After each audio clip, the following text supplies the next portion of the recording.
is the spirit. And I did say in Kirinyaga on Sunday that SHA, that monster created by William Ruto to rip off the Kenyan nation, we have credible information from experts that it will collapse within 6 months. Since then, Duale has been ranting and writing tweets after every 5 minutes the whole night and posting videos crying that all is well.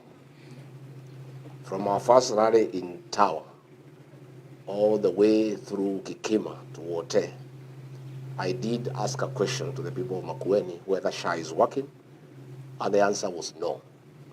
Yet Duale keeps on saying that SHA is working. But we are on the ground, and our work is to listen to the ground. The people of Makueni, like the rest of Kenyans, know that SHA is a failure. And SHA will collapse because it was not a program to sort out health insurance, but a scheme to rip off the people of Kenya. Duale did challenge me to give information and facts as to what I said. And I've seen he was busy the whole night crying. Let him stop crying. He needs to preserve those tears because what is coming is much more. And will continue every day. And I want to thank the people of Kenya, especially public servants, civil servants who are disgruntled by what is happening in Kenya, the theft of public resources, wanton corruption, misappropriation of public funds. They keep on giving us information. I want to assure them that we will treat the information with confidentiality and will not expose them so that they are not exposed to harm by the state. Before the launch of SHA, NHIF had proposed that they be provided with 800 million Kenya shillings to create a new system, to upgrade the system that they had, to make it compliant to the present times. Instead, William Ruto, with a scheme to loot funds from the people of Kenya, scrapped off NHIF and brought SHA. And a system was procured at a cost of 104 billion Kenya shillings. NHIF had indicated that they only needed 800 million Kenya shillings to upgrade the system. A consortium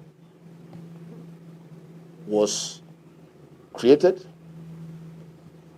and in this consortium there was Apero Limited with 59.85% shares. This Apero is associated with Adani. Then Safaricom Kenya Limited, 22.56%. Then Convergence Network Solutions Limited with 17.89%. Duale did ask me to provide details from the registrar of companies showing that his name is not there. He thinks Kenyans are full. His name cannot be there. The director is Abdullahi Abdi Sheikh, who is a proxy of Duale. Duale, you cannot ask us to produce a CR12 showing your name. We know you. Abdullahi Abdi Sheikh is the same with Duale. They are one and the same. This consortium procured the system from Savannah Informatics at a cost of 1 billion Kenya shillings. The rest of the money, 103 billion, was stolen by Ruto and Duale and company. The whole system costed 1 billion shillings, which is more or less what the defunct NHIF had proposed because they had put it at 800 million. IT experts from the defunct NHIF were relocated to Dubai, where they are running this system. Every second of the month, Convergence Network Solutions Limited receives 600 million, and and Duale make sure that they are paid promptly without failure, because this is money that they are stealing from the people of Kenya. And it's a shame that hospitals have rendered services to patients across the country have not been paid, and they are owed billions of shillings. But this company owned by Duale is paid on the 2nd of every month. And what is even more interesting, to conceal their intentions, this money is paid through Digital Health Agency, whose executive chairman is Silas Matwa. Silas Matwa is a business partner of William Ruto and runs a Aqua Insurance on his behalf. So this theft in SHA is a Ruto Adad and Duale.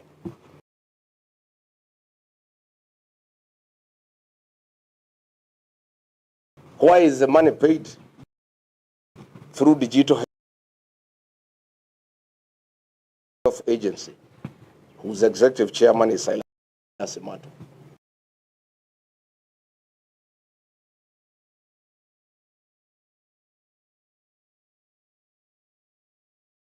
Is to conceal the movement of funds so that it looks like it's government to government. So what we are saying is that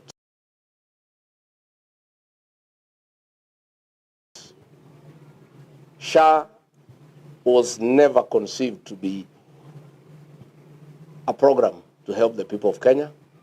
It was a conduit to steal funds from the people of Kenya. Kenyans are being taxed every day, and this money is being stolen by William Ruto, Aden Duale, and company through their proxies, Silas Matwa, and others. Again, I did talk about e-citizen, and I said when I was in office, William Ruto was very angry that e-citizen was in private hands, and he demanded that it must be brought under government control by the Ministry of ICT and the National Treasury. And he caused a lot of fury and demanded that that should happen. Little did I know this was a scheme to smoke out the owner so that he can negotiate with them. And when they eventually presented themselves, he demanded a lot of fury and demanded that that should happen. Little did I know this was a scheme to smoke out the owner so that he can negotiate with them. And when they eventually presented themselves, he demanded that they cede 80% of the company to him through a proxy called Linus Kipngetich. Again, Linus Kipngetich, who is now working in State House, holds 190,000 shares in Amaco on behalf of William Ruto. And it is him who withdrew 6.3 billion shillings in cash from Equity, from the e-citizen account.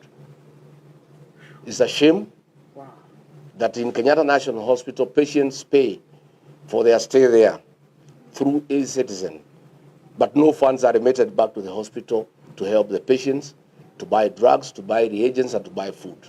Indeed, patients in Kenyatta National Hospital are not dying because of the disease that brought them to hospital, but they are dying for lack of food. It's a shame. So as we speak, we are excited to be here in Makueni because the people are resolute that they want to be part and parcel of the forthcoming liberation of the Republic of Kenya. And we are very encouraged from what we have seen, and we want to assure the people of Makueni, and indeed the entire country, that we are clear that we will do what they want. They want us to give them a single presidential candidate to face William Ruto. That determination from our part as leaders is firm and nothing can change. I want to assure the people of Kenya that on a daily basis, we'll continue to expose William Ruto and his government on all the evil things that are going on in the country. We will not be intimidated by personal attacks and attempts to divert us from what we need to do for the people of Kenya. Finally, let me also join the Honorable Stephen Kalonzo Musyoka in expressing disgust and horror at what happened in the middle of the night at Gikomba. When we were campaigning with William Ruto, I was running it. We made a firm undertaking to the people of Kenya that in the new administration, demolitions and evictions will never happen. And if they have to happen, the people being evicted must first be relocated to their new places of occupation. We also did agree that no demolition and eviction will ever be done at night. I started differing with William Ruto, our second year in office, when he went against what we had agreed and started a systematic program of evicting people from their land and from where they have lived for life. What happened last night is a program of evicting people from their land and from where they have lived for life. What happened last night is inhuman, it's brutal, it's unacceptable, it is persecution of small traders. And we ask him, William Ruto, we know, we understand your frustration that Kenyans want to send you home to be a one-term president. But why are you at war with the Kenyans? You are at war with the Kenyans. Why do you release policemen and other people with such vicious brutality in the middle of the night to persecute the people of Kenya? The purported arrest of Sakaja was diversionary. It was a red herring. It was meant to divert attention as cruel and inhuman actions were being planned by William Ruto and the police. I want to